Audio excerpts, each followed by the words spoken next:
stronger together. Stronger, stronger together.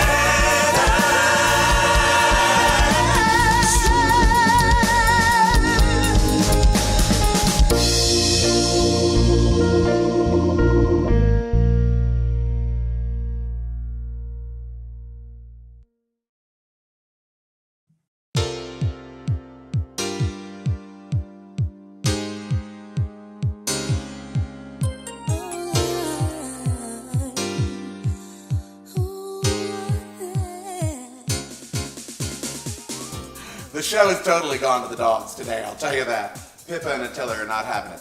All right, you know, a lot has happened in a very short amount of time in the United States when it comes to gay and lesbian rights. Now, I'm 52 years old, and I thought that I would never in my lifetime see same-sex marriage passed as the law of the land. And yet, here it is in a 5-4 vote. We are changing very rapidly in our stance on gays and lesbians in this country. What does that mean if you're gay and lesbian? One of the things that's come up, and that has bothered me quite frankly, is the alphabet soup of being gay now. G, L, B, T, Q, A, I don't even know how many other letters go after that anymore. We used to be gay, then the gays decided that being gay wasn't good enough, so we had to be gay and lesbian.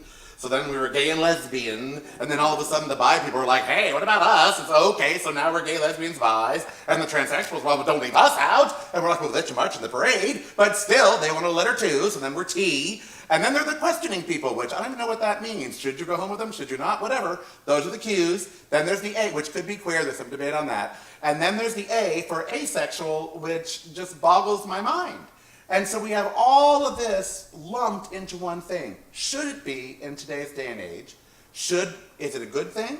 Or should we all just be one thing nowadays? I wanted to have that conversation. One of the people I'm having it with is Porter Gilberg. And Porter, these are the dogs. They sure are. And Porter is the executive director of my center here in Long Beach Gay and Lesbian Center. Used to be called One in Long Beach. That's how far back I go. And it's over on 4th Street for those of you in Southern California, should you need to go. They have a lot of great resources there. Now, before we begin, you identify as? I identify as queer and gender nonconforming. What is gender nonconforming? So one of the really cool things about the LGBTQ community is Why do you stop there? Right now there's a lot of conversation around what we should be calling our community, because the different identities people are self-identifying with. Right. There's a million different identities for folks to feel at home in themselves. Well, let me ask you this, and see if how much common ground we have, because I'm sure we'll have some uncommon. But I always say on my show, and again, I love being gay, but I've always said on my show that there are 7+ billion people in the world, which says to me there are 7+ billion sexualities. Because if your DNA is completely different, then so is your sexuality. No two people like the exact same thing. And nor do they identify or feel the same way. So I know for sociological reasons we have to classify people and we have to give names. I do remember when it was gay, and then lesbians did get upset. There was a movement. They did not want to be included with gay men. And I'm not saying they didn't like gay men. They felt they needed their own identity. Mm. So then it became gay and lesbian. Okay. Then I was happy being a queer, by the way, but I guess that wasn't good, so it was gay and lesbian. My fear here, Porter, is that society, with our consent, has decided that if your sexuality is anything other than theirs, meaning what they consider straight sex, then we're just going to lump you with all of these people over here. I am not queer or gender nonconforming. I'm a gay man. Mm-hmm. You know, so to lump us all together, I almost think is sort of unfair to us. And so this alphabet soup that we now have going on, I think it fractures us more than it unites us. Well, I think if you look back in time, there have always been a million different identities that have been within our community. Yes. So, we have Like the leather queens and the drag queens and the... Well, if we just talk about the identities of gay and queer, we have documented evidence of people self-identifying as queer going back to the early 20th century. So queer has come to mean something different than just gay men, don't you think? Well, queer originally was a reference to primarily gay men. Right. The big uptick in folks self-identifying as queer began in the 90s around a lot of HIV/AIDS activism. Right. As we had ACT UP, doing a lot of direct action in communities. We had Queer Nation and folks adopting the identity of queer as a specifically political identity to contrast against the mainstream gay and lesbian establishment who are not taking HIV/AIDS concerns So seriously. are you saying to me that queer was actually sort of a rebellious thing inside the gay community? Absolutely, in the 90s. And as it picked up some steam, where we're kind of at and where we've been at with the term queer over the last maybe 15 years or so is kind of an umbrella identity that might mean different things to different people. And so it's a really, really unique term. When you go out and you do an education and you talk about a gay man or a lesbian, when we talk about gay men, we're talking about somebody who identifies as a man who's romantically and sexually attracted to men. When we're talking about a queer person, that could be somebody of any gender, and that could mean a whole host of things. This Caitlyn Jenner thing, for instance, it's so hard for the public to wrap their heads around so much of this because it's so foreign to them. And then they want to get specific, like, I hate this, but there was this great Australian video, I don't know if you saw it. It said 10 questions to never ask a transsexual. And the number one was, have you had the surgery? Not realizing there's 5 surgeries or more that they go through. Oh, there's more than 5. Right, exactly. People not realizing, what it really takes. But they're really asking, do you still have your penis, is what they're asking Caitlyn Jenner, that sort of thing. Because in some way, I guess that would what? Then make him not be able to identify as woman? I don't understand why we get so caught up in all of that. But let me ask you this. Would it be better, because you're on the front lines. The Gay Center is sort of the link that the gay community has to the political, to the action world, to the world, You're sort of our liaison. And so you go out there, you do community outreach, and you do everything. Should we have just one word? Or do you think it benefits us to have the alphabet soup? Well, I know in the public service world... Would you be offended with just one word? If someone just wanted to call you queer, period, and you wanted to just call yourself queer, would you be okay with that? I think there's a major difference between how I identify personally and how other people identify. And as somebody who runs a community organization, it's important for me and it's important for my organization to use words that make as many people feel as welcome as possible. So I don't talk about the gay community, I talk about the LGBTQ community, because when it comes down to it, one of the basic building blocks we let folks know about our community is we want to make sure we're separating sexual orientation and gender identity. Right. Everybody has a sexual orientation, everybody has a gender identity, but they're two different things. Can you tell me what might be different in your experience in trying to achieve social and political equality as a gay man versus what might be different from a lesbian woman? In terms of politics, probably not much, because the 14th Amendment, equal, that's pretty fundamental. It's how we won in the Supreme. But in terms of sociological issues, bonding issues, marriage issues, health issues, certainly, because of the age of AIDS. Remember, it was lesbians who helped save us because they didn't get HIV, and they started running all the AIDS organizations because men were dying.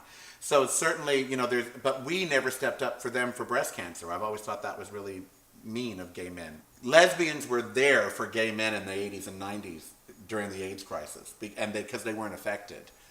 But gay men have not equally been there for lesbians for their health causes, for cervical or breast cancer, or for other things that affect lesbians. So to me, I think that the gay men needed some catching up and paying back to the lesbian community for all the help they've given us. So political, I don't think it's different. Sociologically, I think there's a lot of different issues. Now let me ask you, do you see an end? In other words, how many letters can we add You know what I mean? Is there going to be an end to where we finally say, okay, enough, we have all of these distinctions, enough? Or do you think we'll just keep expanding the alphabet out? Well, there have been efforts recently to condense our community. I saw in Time Magazine today, they were saying now, they're calling it a post-gay movement, by the way, and I think that's very dangerous. You know more than anyone, being gay in this country is still not a piece of cake. We can still be fired in 29 states, I think it is now, 29. And transgender people can be fired in over 30 states. Right, so transgender in over 30. This just happened over the weekend, married on Friday, fired on Monday. They went back to work and it was legal. As we go on in this, it has been suggested that narrowing it down would benefit our cause as opposed to expanding it out. Well, when we're talking about our community, what we're really talking about is sexual orientation and gender identity. So that's the direction a lot of folks are going, just talking about sexual orientation and gender identity, not necessarily adding the letters, because folks, again, are always reinventing themselves. A lot of folks now identify as transgender. They don't identify as transsexual. If you look at the... Will you explain the difference? Well, for a lot of folks, and again, different words can mean different things to different people, but roughly when we're talking about a transgender person, we're talking about somebody whose assigned sex at birth does not match their internal sense of self. The people on RuPaul's Drag Race are transvestites. They are not transgendered or transsexuals, for the most part. The people on RuPaul's Drag Race are drag queens. Right, which are transvestites. Right? No, there's a difference. Is there really? Yeah, so when we're talking about drag queens or we're talking about drag kings, we're talking about folks who dress in exaggerated masculinity or femininity for entertainment. Right. When we're talking about folks who identify as transvestites or cross-dressers. Is that for sexual? It may be for sexual, it may be a fetish. People may dress in clothing of another gender for sexual gratification. They may feel a sense of relief. It may be cathartic. But for folks who are transvestites or cross-dressers, that's a temporary identity. So we have drag queens, transvestites, and then transgender. And then we have transgender people, yes. And so we want to make sure... Are they all covered under the T, by the way? Transgendered and transsexual? Well, when we talk about transgender people, we don't want to put an ED at the end. We just want to say transgender because when we talk about gay people, we talk about gay people. We don't talk about gay people. Gay people, Yeah. yes, you've been So- gay. So, What's happened to you? I've been gay. So transgender is an umbrella term that can encompass a lot of different, Right. a lot of different folks whose gender identity does not match the sex they were assigned at birth. And that's the new frontier, really. Absolutely. That's the thing that we're now trying to explain to America. Absolutely. They've gotten the gay thing pretty much down. Like it or not, they know what it is. Right. Transgender, they still don't really know. Right. Because I remember Christine Jorgensen. I mean, I know, but there's been a lot of people who really don't. I wondered how, this is off topic, but Caitlyn Jenner, I don't think is the face of the transgendered movement. God bless Bruce or Caitlyn for being himself and herself and for doing, her thing now. And God bless him for that. It's your world and she can be who she wants to be. That's fine. But as Laverne Cox said, to the overall movement, to a transgendered person who looks more like the series Transparent, and that's what they really look like, not the cover of Vanity Fair usually. And the challenges that they face are not the challenges that Caitlyn's going to face. Caitlyn is not going to face it. For instance, Caitlyn not only had a job when she became Caitlyn, the job was derived about becoming Caitlyn. So she didn't have to worry about losing her livelihood because she already had it built into the whole transition. Right. There are those who, as they transition, they can lose their livelihoods. So I don't think Caitlyn, while she was educational to many, I don't think that she typifies the transgendered movement. I think there are other representatives like Laverne Cox and others who really are the face of that movement, or a better face of that movement. Well, I mean, I don't think Ellen DeGeneres is the face of the lesbian movement. I don't think Andy Cohen is the face of gay men. But I think publicly out LGBTQ people have a unique opportunity to provide visibility. And Caitlin's been very thoughtful about that. Ellen's not, but to America, Ellen is the face of the Right. lesbian. She's, first there was Rosie and then Ellen. They became the faces of lesbian movement. What I worry about is that they assign these letters and then they use them to in some way point out how different we are even amongst the different people, if that makes sense. You're not just different, you're this different, and then you're this different, and then you're this different. When we come together as a community, shouldn't we just be called the gay community? You know, I'm gonna kind of terribly kind of paraphrase Audre Lorde for a second here. Audre Lorde has said, you know, the issue isn't that we're different, it's that we don't acknowledge those differences. And I think acknowledging difference is absolutely critical to any community in order for us to have unity. You know, we are made up of a million different identities, our gender, our race, our class, our sexual orientation. You know, we're all snowflakes, but And wanting the same rights doesn't mean we want to be the same people. I think Right. that's really important to bring up. Wanting the same equality under the law doesn't mean we want to act and be like everybody else. It just means we want to be treated like everybody else. But we don't want, for instance, with same-sex marriage, I don't expect that to look like a heterosexual marriage. It's not. It's a same-sex marriage. It's going to be different. There's going to be different, parameters inside that marriage because we're different people. And that's okay. I don't want us to have to conform to anything in order to get certain rights. And the marriage battle, that almost made me feel that way. It almost made me feel our leaders were saying, oh no, look, we're good church-going people just like you all, and we all want children just like you all, so please give us marriage. And I thought, no, we deserve marriage because the 14th Amendment says so, not because we are going to think or look or act like you do.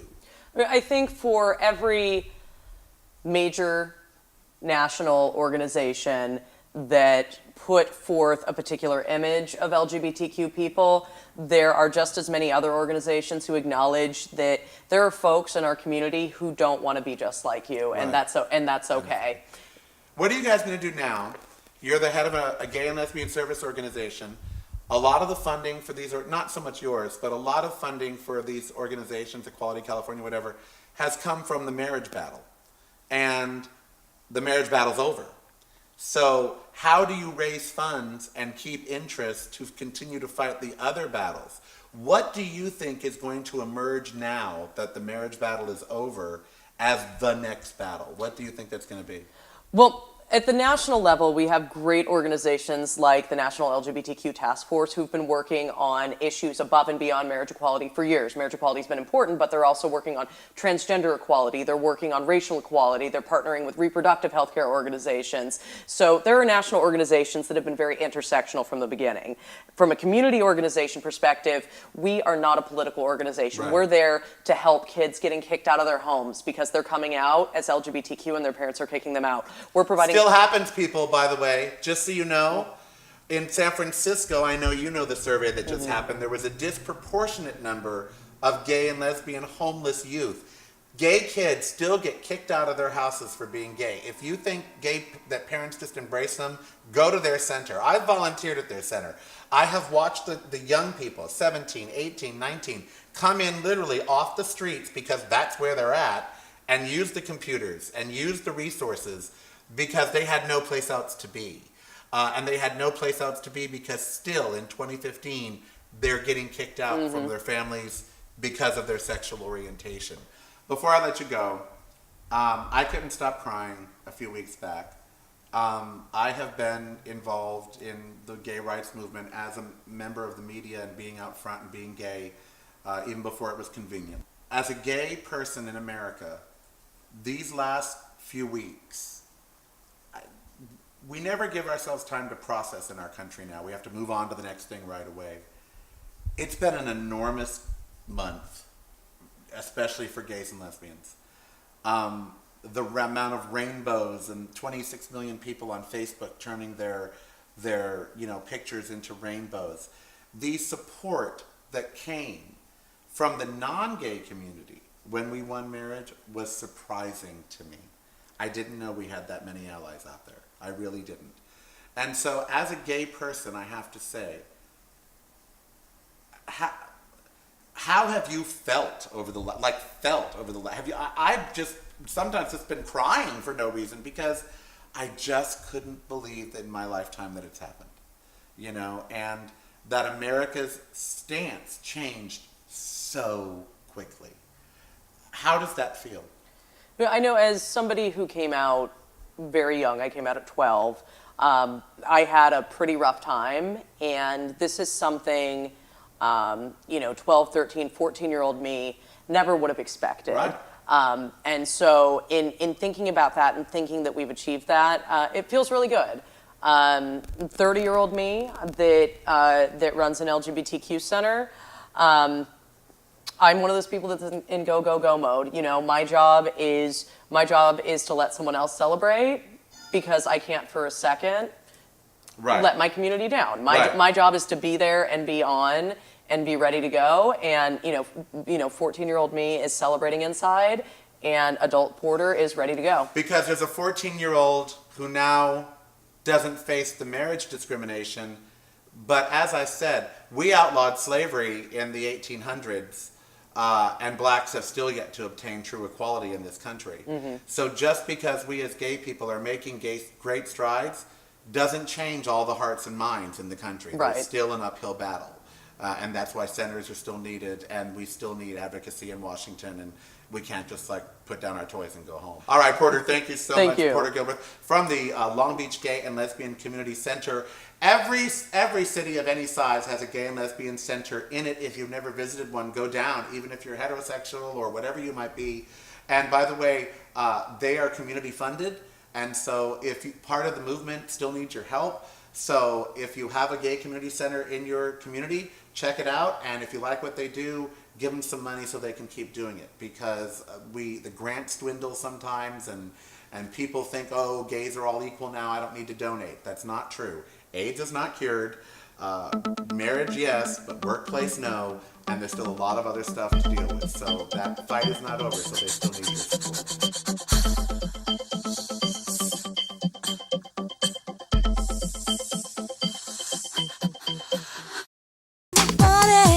My lips to taste. I run my fingers through your hair. Your very essence, nothing compares. You're like sunshine, I can clearly say, like a rainbow.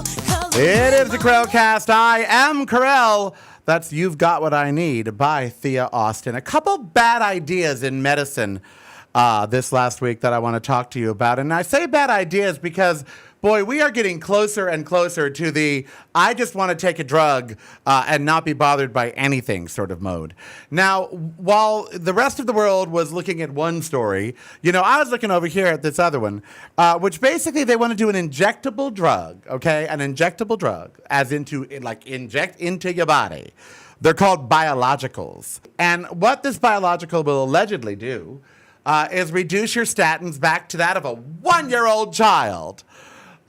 Which I've seen some pretty fat babies. So I don't know if I don't know if that's good or bad, because you have all seen those fat babies. How'd that damn baby get that fat in 1 year? But anyway, then you see the mom and dad and you totally understand. So I'm thinking to myself, okay, wait a minute. When it comes to cholesterol, yes, there are some of us who are disposed to have it because of our family. There are some of us that are just going to have it higher. But for the most part, you can control what you put in your body. And so this notion now that it would be okay to go and, eat whatever you want because you can have this injection that lowers your cholesterol. You see, this is all getting very, very ridiculous to me. And it speaks to the American condition. It really does. Let's look at this Truvada stuff, for those of you that haven't heard about it. In the gay community, these gay men are now taking Truvada. A San Francisco city supervisor, I believe, came out with it, and a lot of them are, oh, yes, I take the Truvada. Now, Truvada, they say, is for people who may come in contact with HIV, and if you do, it may make it so you don't contract it because it's an antiretroviral. And so basically, it's an AIDS drug. It's a drug they use currently to fight AIDS. And they said, well, look, if you take this drug, if you're healthy, I love that. If you take this drug, if you're healthy, then if you encounter HIV, you may not get it. So they're holding these community forums all over America in all the big cities. They're having these big like meet and greets and come and hear how fabulous Truvada is if you're sexually active. Male or female, doesn't matter. If you're having sex, come and see, which applies to what, 10% of the viewers watching? Certainly not me. But if you're having sex, come and try Truvada because, hey, it may help you should you come in contact with HIV. Well, let me tell you a big secret. I slept with Andrew Howard every night of the year for 12 years, barring 5 days total. He had HIV. He, HIV positive, me, HIV negative. How? Safe sex works. It works. It's a hard virus to get. And what you don't need is a drug with huge side effects if you're healthy. You know, if you are healthy, you don't need to be taking a drug, you know, that's got these potent side effects, and people just forget about that. You know, I just typed into the whole Google, Truvada side effects. Oh, diarrhea, headache, dizziness, depressed mood, strange dreams. Strange dreams, oh, okay. Mild itching. Changes in the shape or location of body fat, especially in your arms, legs, face, neck, breast, and weight. Whoa. So suddenly you wake up and your breast is over here. And that's okay. Oh, but because I'm on the Truvada. Oh, my God. Oh, my God. And the same thing with a cholesterol drug. You know, it's not going to be some benevolent thing like, oh, just take. There's going to be side effects. You know, this notion that you need more to protect you, more drugs. It's feeding into this drugged nation that we are. And it's a really, really bad idea. Truvada, bad idea. I am on the record as telling you, you don't need a drug to not contract HIV. You just need common sense. Okay, so that's just that. And as for a cholesterol drug that's injectable that brings you back to when you were 1 year old, that's like America is playing Monopoly and they just got this whole get out of jail free card for the buffet. No, look at us. Look at me. Oh, the last thing we need is permission to eat anything. Anything at all. We should be eating nothing. You know, Brussels sprouts. God, what they need is a drug that if they inject you with it, it will only make you eat fruits, vegetables, and occasional proteins that are meats. Now, if they had that, oh, wait, you're right. That's common sense, and they cannot inject that into you. Yeah. If they could, they would, but they can't. We are a sick nation, and we don't have to be. We don't have to be. Take a little personal responsibility. Put down the Truvada and pick up the condoms. Put down the cholesterol drug and go for a walk, and while you're out, get a salad. It's not, it's not brain surgery. Although, if you need it, there will probably be a pill before you have to operate on the brain that'll go in and eat away the tumor or something.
Hey, it's Karel, and Karel Life in Segments is brought to you from the underwriting of FarmFreshFlowers.com, a local flower grower in Southern California. What's in the field today is at the door tomorrow.